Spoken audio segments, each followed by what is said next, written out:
What's your favorite book or podcast? I have been on a very big fiction kick recently. My favorite book is Cheryl Sandberg, right?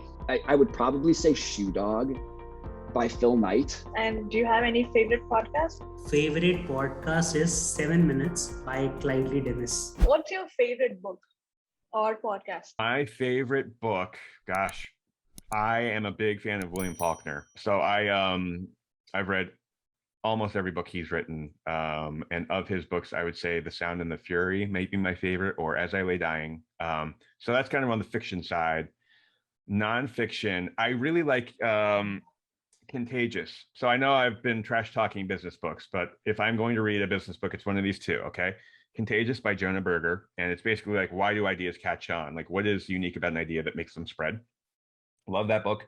And then as a brand marketer, one thing that's been very helpful to me in my career is a book called The Hero and the Outlaw. And this basically takes Jungian archetypal psychology and applies it to businesses and says, okay, there's basically only 12 characters in the world that a business can be. You need to figure out what yours is. You can't be more than one. And the stronger you identify with that archetype, the better your brand is going to sing through. So Terminus is the creator archetype, right? And you could also be an outlaw. You can be a sage. You can be a lover, but you can only be one. So for Terminus, we're the creators, and that's kind of, shows through, and we're always trying to create really big ideas. And we do that because we think that's our archetype. We'd probably behave differently if we were a different one. In books, I read this book called Traction. It is a very good book in terms of it covers all the different marketing channels, growth channels, etc. in a very simple manner. And anybody who is not even from marketing, they can understand what kind of growth channels, etc. they can use. Another book which is in my reading list is High Growth Handbook by Elad Gil. So I am looking to read that. I have been on a very big fiction kick recently, and so I read a lot of Taylor Jenkins Reid. She wrote just like 3 bestsellers literally in a row. She's super, super talented. Malibu Rising is like the book that I would recommend, though. It's just like so good. And then Anne Patchett is also a great author who just writes about interpersonal relationships better than people like live them. Like, she's very talented. Right now I'm reading Lean In, last chapter of Lean In, and it's one of the best books I've read so far. It's like, dude, the problems that exist in third world countries are also there in US. Like, what is this? All women across the world are facing the same problem. So Lean In. Yeah. Cheryl Sandberg, right? Yeah. My favorite book would be The Shoe Knight or The Shoe Dog. Okay, I missed that again, but it is basically the story of Nike. That is something which I've started reading, but haven't completed it. But yeah, so far I think that is something which again I can connect well.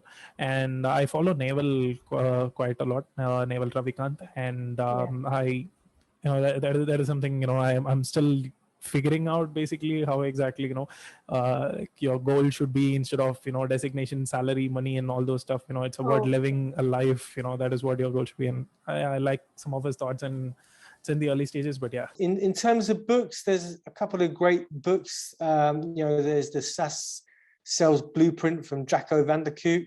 I really recently did the course from Jacco, Winning by Design. That was really interesting. Other books that I'm reading, there's books from Bev Burgess at from ITSMA, and she talks a lot about ABM strategy and how to develop your ABM program, particularly thinking about executive engagement strategies. My favorite book is The Tipping Point by Malcolm Gladwell. I think it combines marketing, social psychology, and it really opened my eyes to just how things are spread, how new information or anything really. My favorite book has to be Lord of the Rings. Okay. I love that book. There's so many stories in there, and you actually get to learn a lot. So if you look at it, that book teaches you a lot about teamwork. It teaches you a lot about persistence. It teaches you a lot about strategy. But all in all, it's a very fun book if you look at it from just entertainment perspective. So I like that book a lot. I go back to it every now and then. It's a big book. Just I know, the yeah. first trilogy. I guess I can answer both of those. My favorite book, it's tough. I would probably say Shoe Dog by Phil Knight. Are you familiar with that book or no? Yeah, I know, but I've not read Yeah. the book. Okay, so Shoe Dog, it's the story about Nike, like how Nike was started. And the reason why I like that book so much, and especially working for a company and like where the stages that I'm at with Clip Hire and kind of in my career, it really resonates with me. It's Phil Knight is the author, but he's also the CEO and creator of Nike. So the book basically just starts him just fresh out of college. And he's this kid. Okay. He doesn't know what he wants to do with his life. He's an accountant, but he hates it. He ran track at Oregon, and he's just like, one day is like, I just want to sell gym shoes for a living. And this kid, he literally just like goes to Japan and goes to a shoe manufacturer and it's like, yeah, I work for this big athletic brand company. And he's basically lies. And it's like, yeah, I work for this big athletic brand company in America, and we want to sell your shoes. And this Japanese manufacturing company like buys it and is like, okay, we'll give you our shoes. And like, little does this company know, he's just a kid selling shoes out of his parents' basement. And that's kind of like where the whole just do it mindset comes, because he's just like, I don't know what I'm doing. I'm just going to keep on selling shoes, survive in advance, keep selling shoes, get a new loan from the bank, sell more shoes, get another loan from the bank, sell more shoes, get another loan, sell more shoes. And he just kept doing that until all of a sudden, boom, Nike was Nike. Wow. And it's just such an amazing story, because you're like, he literally had no idea what he was doing. He didn't have all this big, business experience, things like that. And he just kept selling shoes until he sold out of shoes and had enough money to buy more shoes to keep selling. So I would say that Shoe Dog is definitely probably my favorite book. Yeah, so regarding favorite book, it's probably not at all in this industry. It's called Ismael, and it's about a guy. It sounds strange, a guy talking with a gorilla, and this gorilla is showing how humans are not synced with nature anymore. So I really like that kind of books about wildlife conservation and stuff. So it has nothing to do with B2B sales. I think for for salespeople, and people say I'm crazy, but the book that they should buy before they buy any of my sales books or any of the hit parades out there by memoirs of a salesperson, they should buy the 10-day MBA, because most of them know how to talk product and they know how to talk pipeline, but that's a language that's only spoken in their building. Our customers, the ones that write the checks, speak their own language. They evaluate the world in an entirely different way. And the best way to learn that is to get a book called The 10-Day MBA. The guy should pay me royalties, man. So because I think selling is about a good conversation, but if you don't understand how the other person processes information, what information is important to them and so on, I think it's difficult to get them to share your point of view. But if you can understand how they need to, for instance, if you're talking to a CFO, what are they accountable for? What do they have to talk to when they get together in the leadership team meetings? What are they going to evaluate from the different departments?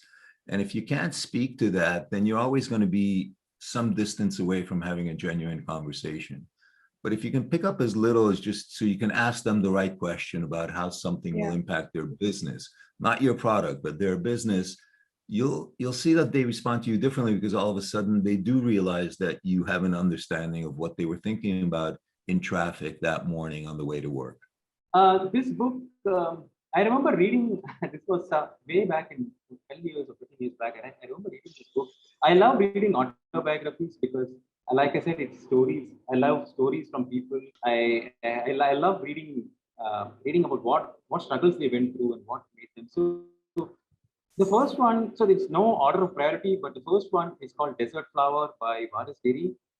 She was a supermodel, and she belongs to a Somalian nomadic family, and she actually ran away from home to become a supermodel in the high fashion streets of London, New York, Paris, and whatnot. But her struggles as a nomad living in the deserts, where so many nights were spent without food or even water, is really heart rendering. I mean, I love that piece. I read that through in one sitting. That's one, Desert Flower by Varis Deri, and the other one is Long Walk to Freedom by Nelson Mandela.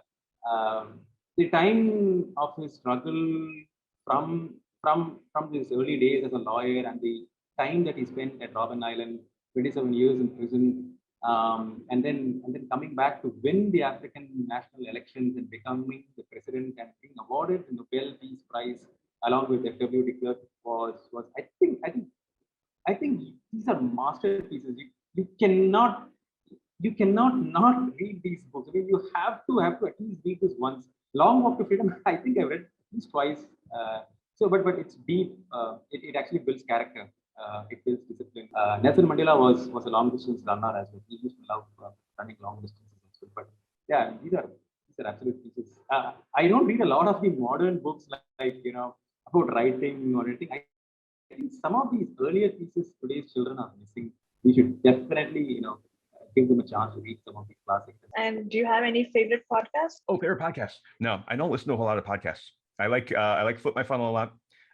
Over quarantine, my wife and I started listening to a podcast called How Did This Get Made, where a few comedians basically just make fun of really bad movies. So our activity would be to watch a really bad movie. We'd make fun of ourselves, and then we'd listen to these people on this podcast who ended up becoming feeling like our friends, listen to them, make fun of it too.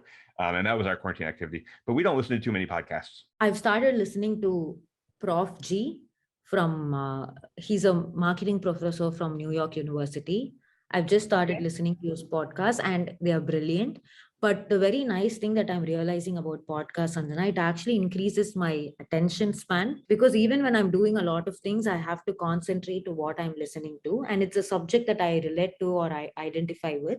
So it is actually increasing my attention span for whatever I'm doing. So I've been listening to him, and I don't know if I can say this, I'll create a problem with this, but I love listening to Sadhguru's answers. Oh, okay. So he's there on podcast as well, and he answers questions out of life.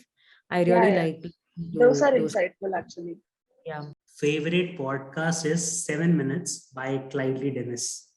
If you have heard about it, that's basically a self-improvement blog, and sorry, not blog, but a podcast, and it's like a 7 minutes episode, everything very crisp, 7 minutes on a certain topic, and I love it. Like, I find that very refreshing, energizing, and that keeps me centered sometime in this world of chaos. Yeah, I know. So 7 That's minutes a great recommendation. by Clyde Dennis. Yeah, absolutely. He hear that sometime. I'm sure you'll like it. I like, in terms of product marketing, I think there's a product marketing alliance which is quite popular. I've been listening to their podcasts, and they have I think certain courses as well, which I liked some of them, but I've not been a very diligent listener of their podcast. Another one which I like the style of, just in terms of, but that is again it depends that which industry you are part of.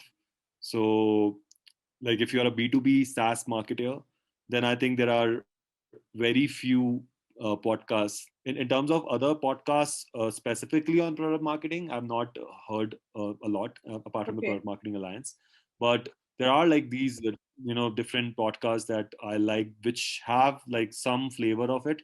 So for example, there's one podcast called The Growth Show, which is quite good. It talks about the various aspects of growth marketing, product marketing, etc. So yeah, and then there are various podcasts about SaaS itself, which cover a certain aspect of this topic as well. Yeah, so from an overall perspective, I would recommend those, the Growth Show as well as the SaaS Revolution Show, which are, I think, good podcasts if you want to understand about the industry overall.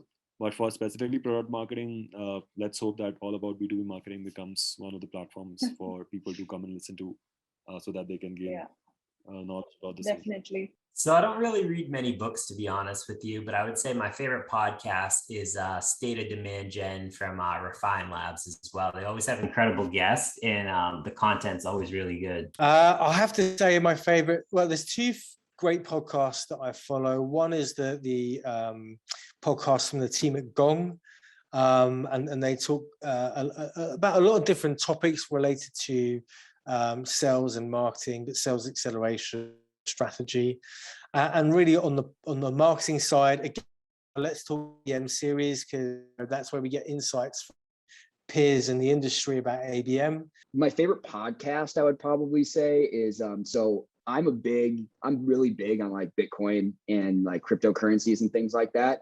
That's kind of like my hobby outside of work. And my favorite podcast is it's called We Study Billionaires, and they have like a branch, like a Bitcoin branch with this guy named Preston Pish, that he just basically has a podcast branch on We Study Billionaires, just anything and everything Bitcoin. And it's probably one of like the smartest dudes. That Preston guy is probably one of the smartest economic minds that I've ever heard and I've ever followed. So I'll give you kind of the link for that podcast as well if you want to put in the comments too. Please do. Yeah, please do. Great recommendations.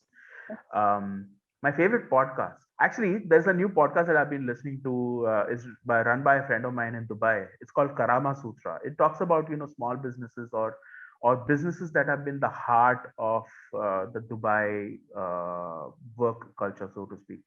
So it's called Karama Sutra. It's run by my friend Chirag, and I'll share his podcast link with you as well. So that's the one of the podcasts that I like his delivery style, the interview style. It's a very, very nice, sweet flow. It's a nice one. All right. Obviously, I'm very biased to that because Chirag is an old friend of mine. He used to be a co-host with me on one of my old podcasts. Also, there's a lot of stories in there that I kind of associate with because of my connection to Dubai. But I think all in all, just the way he structures his content is a very, very nice thing. And I think he's done close to a dozen new podcasts, and he runs a podcast network in the Middle East. So I'll share his profile and details with you. He's also another guy who I follow on LinkedIn, by the way. So yeah, thanks for that. Podcast has to do, like the ones which I really like is SaaSter. The podcast about B2B SaaS companies. That's helps me out a lot. Like it's really crazily good. And what I use a lot is the startup school videos from Y Combinator. Those are also like really, really good. Like it's like people talking there, every sentence they say is something smart, and that's it's pretty cool to have those kind of knowledge.